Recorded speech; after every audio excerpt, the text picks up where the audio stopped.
സുഗമോദേവി സീരിയലിന്റെ ഇന്നത്തെ എപ്പിസോഡ് റിവ്യൂയിലേക്ക് എല്ലാവർക്കും സ്വാഗതം. അങ്ങനെ കെവിനോട് തന്റെ വരാനിരിക്കുന്ന പ്ലാനിങ്ങിനെ കുറിച്ചൊക്കെ തന്നെ ഇസബല മനസ്സ് തുറക്കുന്നുണ്ട്. പതുക്കെ പതുക്കെ നന്ദന്റെ ജീവിതത്തിൽ നിന്നും അവളെ എടുത്തു കളയണം. അവന്റെ മുന്നിൽ വെറും ഒരു വട്ട പൂജ്യമായിരിക്കണം ദേവിക. അതുപോലെ തന്നെ MLA എന്നുള്ള പദവിയും എടുത്തു മാറ്റണം. ഇതൊക്കെ കേട്ട് കെവിനാണെങ്കിൽ ഒരുപാട് കാര്യങ്ങൾ നടക്കാനുള്ളതാണ്. അതുകൊണ്ട് തന്നെ MLA എന്നുള്ള പദവി പതുക്കെ മാറ്റം വരുത്തിയാൽ മതി എന്ന് പറയുന്നു. അങ്ങനെ കെവിൻ ആണെങ്കിൽ അരുന്ധതിയുടെ വീട്ടിലേക്ക് പോകുന്നുണ്ട് ഋഷിയെ കാണാനായിട്ട്. അരുന്ധതിയാണ് വാതിൽ തുറക്കുന്നത്. ആരാണെന്ന് ചോദിക്കുമ്പോൾ കെവിൻ അല്ലേ എന്നിങ്ങനെ അരുന്ധതി ചോദിക്കുന്നുണ്ട്. അതെ, ഋഷിയെ കാണാനായിട്ട് വന്നതാണെന്ന് പറയുന്നു. അങ്ങനെ ഋഷി അങ്ങോട്ട് വരികയാണ്. ആഹാ, ഇതാരാ? കെവിനായിട്ടനോ? ഇങ്ങോട്ട് വായോ. അല്ല, ഇസബല്ല വന്നില്ലേ എന്ന് ചോദിക്കുമ്പോ അവള് വന്നില്ല, എന്നെ പറഞ്ഞു വിട്ടു. അർജന്റായിട്ട് എന്തോ ഒരു മീറ്റിംഗ് ഉണ്ട്, നീയും കൂടെ വരണം എന്ന് പറയുമ്പോ ഉറപ്പായിട്ടും വരാം, ഞാൻ നന്ദനെ ഒന്ന് പേടിപ്പെടുത്താൻ വേണ്ടിയിട്ട് ഇറങ്ങാൻ നിൽക്കായിരുന്നു എന്ന് പറയുമ്പോ ഓ അതാണല്ലേ ഈ വെള്ളയും ഇട്ടിരിക്കുന്നത്.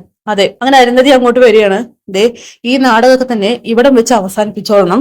കെവിൻ, നിങ്ങളൊക്കെ കുറച്ച് പഠിപ്പും വിദ്യാഭ്യാസവും വിവരമുള്ള കൂട്ടത്തിലല്ലേ, എന്നിട്ടും ഇതുപോലുള്ള കൊച്ചു പയ്യന്മാരെ കൊണ്ട് എങ്ങനെയൊക്കെ ചെയ്യിപ്പിക്കുകയെന്ന് ചോദിക്കുമ്പോൾ മേഡം, മാർഗം എന്തായാലും ലക്ഷ്യം ഒന്ന് തന്നെയല്ലേ എന്ന് ചോദിക്കുന്നു. മനസ്സിലായില്ല. ശത്രുക്കളുടെ മരണം അതല്ലേ നമ്മുടെ എല്ലാവരുടെയും ലക്ഷ്യം. അത് കെവിനോട് ആര് പറഞ്ഞു ചന്ദ്രോത്തുകാര് ഞങ്ങളുടെ ശത്രുക്കളാണെന്ന്? എനിക്കെല്ലാം അറിയാം മേഡം. പിന്നെ ഷീയുടെ ഇത്രയും നാളത്തെ ജീവിതവും അവനുണ്ടായ നഷ്ടവും എല്ലാം അറിയാം. മേഡത്തിലുണ്ടായ സങ്കടങ്ങളും അതിനൊക്കെ പകരം ചോദിക്കാനുള്ള അവസരമാണ് ഇപ്പൊ വീണ് കിട്ടിയിരിക്കുന്നത്. അത് പുറങ്കാൽ കൊണ്ട് തട്ടിക്കളയരുതെന്ന് പറയുമ്പോൾ എനിക്ക് എന്റെ മകന്റെ ഭാവിയാണ് വലുത്, അതുകൊണ്ട് ഞാനത് ചെയ്തിരിക്കും. മേഡായിട്ട് ഇനി ഒന്നും ചെയ്തു പോകരുത്. പിന്നെ ഒരുപാട് തിരിച്ചടി കിട്ടിയ കൂട്ടത്തിലാണ് നിങ്ങളെന്ന് ഞങ്ങൾക്ക് എല്ലാവർക്കും അറിയാം.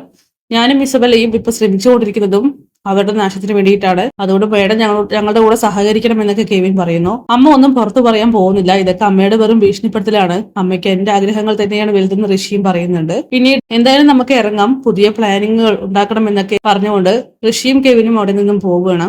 അങ്ങനെ രാധികയും മാധവനും തന്റെ മോളുടെ കാര്യങ്ങളൊക്കെ അറിയാനായിട്ട് ചന്ദ്രത്ത് വീട്ടിലേക്ക് എത്തുന്നുണ്ട്.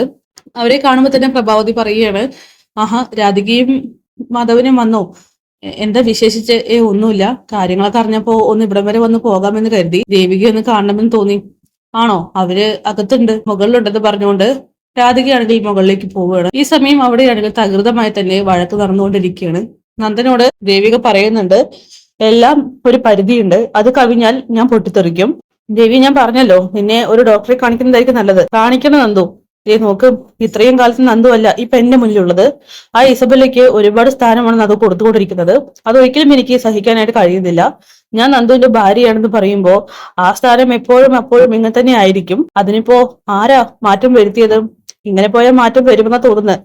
കാരണം അവൾ ഇവിടെ വരുന്ന ദിവസങ്ങളൊക്കെ തന്നെ നന്ദു ആണെങ്കിൽ ബോധമില്ലാതെ കുടിച്ചിട്ടായിരിക്കും. അവളാണ് താങ്ങിച്ചെന്ന് ബെഡ്റൂമിൽ വരെ എത്തിക്കുന്നത്. കാഴ്ചക്കാരിയായിട്ട് വരാന്തയിൽ നിൽക്കേണ്ട അവസ്ഥയാണ് എനിക്ക്.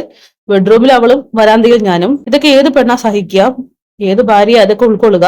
ദേവി, നീ വെറുതെ എന്നെ മഞ്ഞക്കണ്ണോട് നോക്കല്ലേ. ഞാൻ നോക്കുന്നില്ല, പക്ഷെ നന്ദുവിന്റെ പ്രവൃത്തികളൊക്കെ തന്നെ അങ്ങനെയാണ്. തകർന്നു നിൽക്കുകയാണ് ഞാൻ എല്ലാം കൊണ്ടും.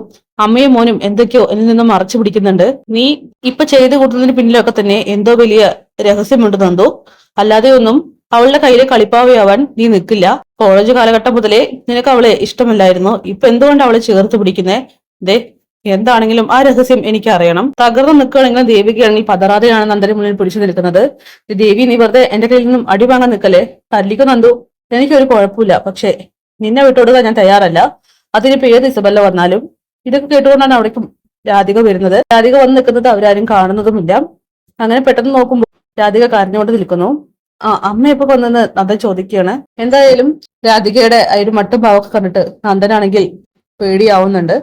അപ്പൊ കാത്തിരിക്കാം കിളിയൻ എപ്പിസോഡ്സിനായിട്ട്.